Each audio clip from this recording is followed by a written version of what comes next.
What does it feel like to be invisible in a world that only sees talent once it's wrapped in fame? For years, Rico Dela Cruz, a quiet Filipino janitor in Los Angeles, had lived under the fluorescent hum of stage lights, not on them, but beneath them. Each night, while others chased dreams, he mopped the floors of the same auditorium where dreams were born. He listened to echoes of singers rehearsing, applause fading into silence, and somewhere deep inside him, a small spark whispered, "That could be me." But who would believe a janitor had the voice of a legend? To everyone, Rico was just another immigrant worker, humble, unnoticed, and tired. He carried a worn-out radio in his cart, its paint peeling, its antenna bent. And yet, when he pressed play, the timeless voice of Elvis Presley filled the halls, and Rico sang along softly, his tone hauntingly similar. It was a secret he had guarded for decades, a treasure hidden behind rough hands and worn shoes. No one knew that back home in Cebu, before life turned hard, he had once been the Elvis of the islands, singing at small bars, winning hearts with every trembling note.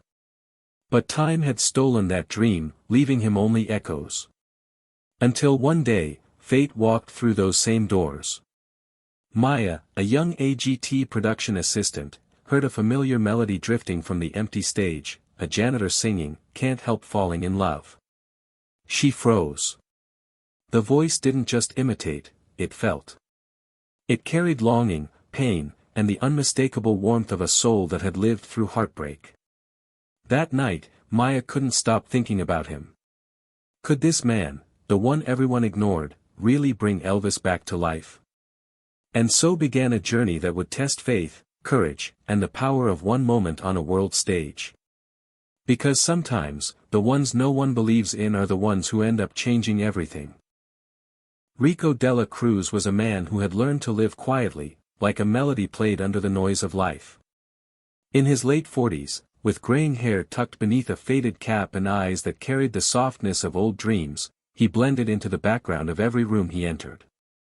His uniform smelled faintly of disinfectant, and his shoes were worn from years of walking the same echoing halls of the AGT studio. Every morning, he clocked in before dawn, pushing his mop through long corridors that once filled with cheers and laughter. Sometimes, he would pause near the stage lights and stare up at the empty seats, imagining the applause, the warmth of the spotlight, and the thrill of holding a microphone again. Then, with a small, wistful smile, he would return to his work, because dreams, for him, were luxuries he could no longer afford. Rico lived alone in a modest apartment on the outskirts of Los Angeles. His walls were lined with old posters of Elvis Presley, their edges curling from time. Each night, after his shift, he'd heat leftover rice, sit by the window, and hum softly to himself. Music was his way of remembering who he once was, a young man who sang barefoot in Filipino bars, believing his voice could carry him anywhere. But life had a way of dimming even the brightest notes. A failed marriage, debts, and the weight of surviving in a foreign country had buried his passion under years of exhaustion. Yet, his voice, deep, rich, and eerily close to Elvis's, remained untouched, like an ember waiting to reignite. Rico's co-workers thought he was shy, maybe even strange. They never knew that the quiet janitor who cleaned their dressing rooms once dreamed of singing on that very stage.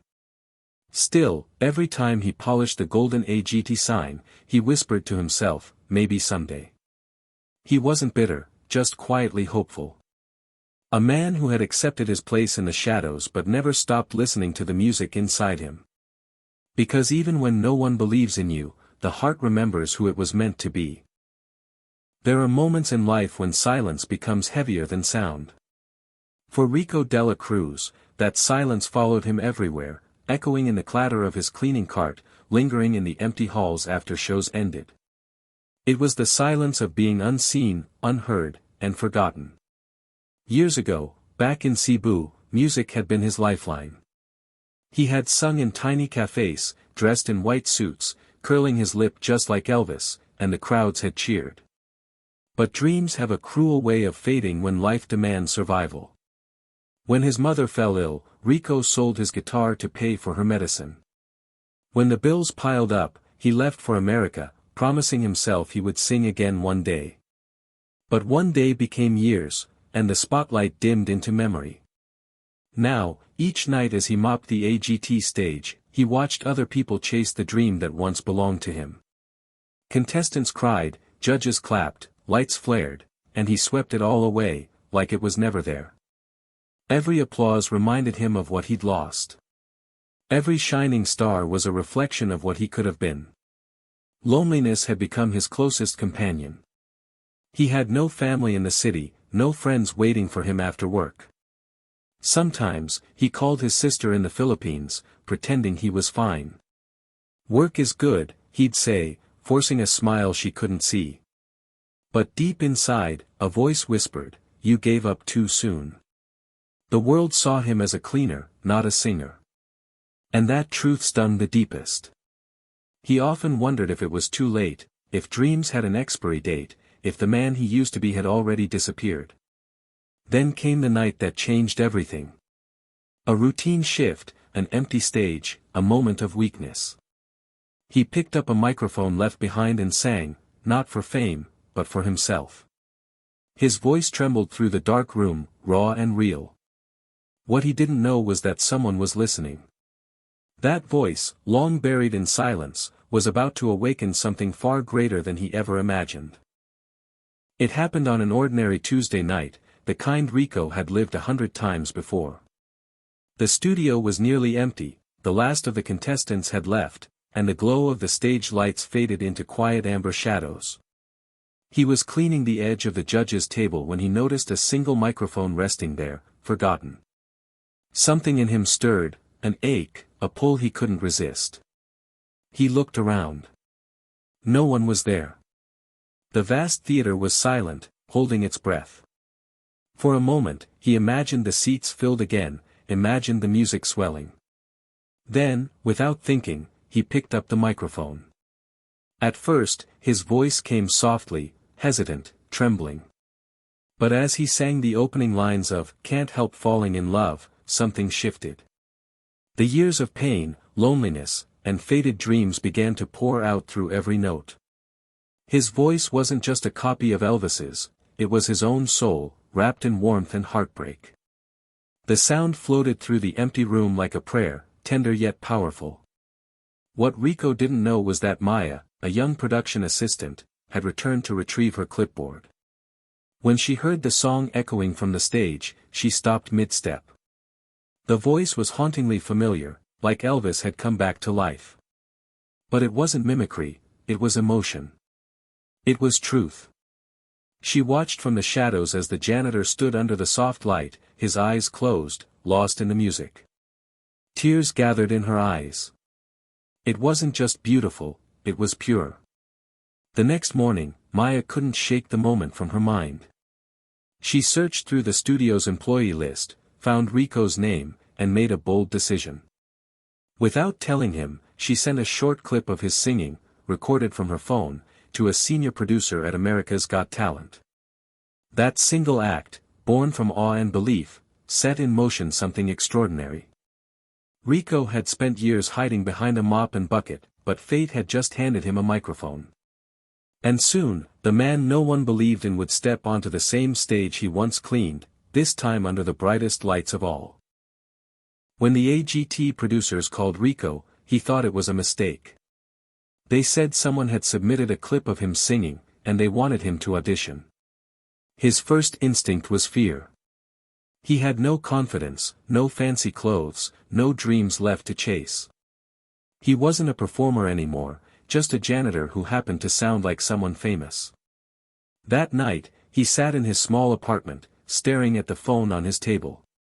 Could he really step onto that stage, the same one he had polished for years? His hands trembled as he thought of the crowd, the judges, the millions watching. Doubt whispered cruelly, "You don't belong there." But beneath the fear, something stirred, a quiet voice reminding him that maybe, just maybe, this was his second chance. The days leading to his audition were filled with sleepless nights and self-doubt. He practiced in front of a cracked mirror, his reflection showing not a star, but a man worn by life. Each time he sang, memories surfaced, the mother who had believed in him, the dreams he had buried, the younger version of himself who once dared to believe. He struggled not just against fear, but against years of silence that had convinced him he was invisible. Every time he opened his mouth to sing, he fought the weight of his past, the rejection, the regret, the loneliness.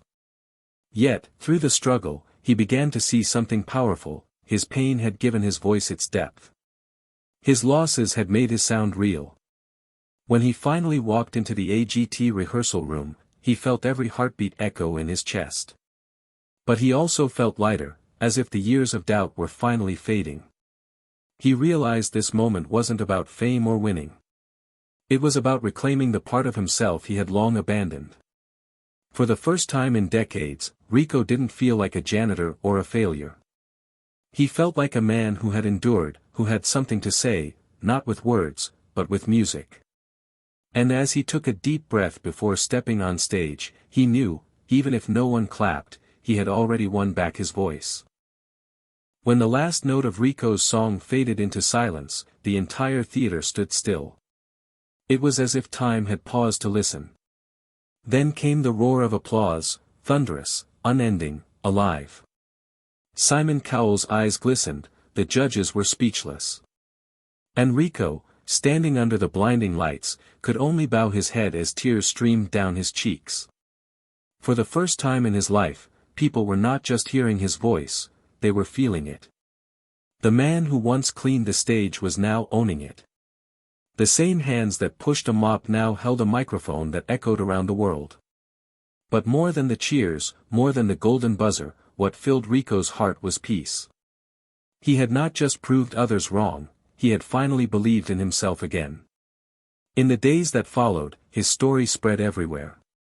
Headlines called him the janitor who sounded like Elvis.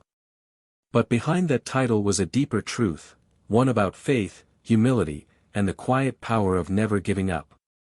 Rico's journey wasn't about fame, it was about rediscovering worth after years of invisibility.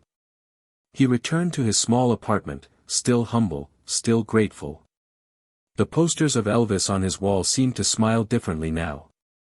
His life hadn't become perfect, but his soul had found its home again, in music, in courage, in self-belief. The world often celebrates success, but Rico's story reminded everyone that true success isn't found in trophies or titles, it's in finding your voice after years of silence. It's in standing tall even when life bends you low. He taught millions that dreams don't die with age, and talent doesn't fade with struggle.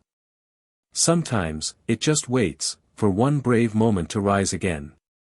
So if you ever feel unseen or unheard, remember Rico, the man no one believed in, until he sang. Because inside every quiet soul lives a song the world needs to hear. All it takes is courage to sing it out loud.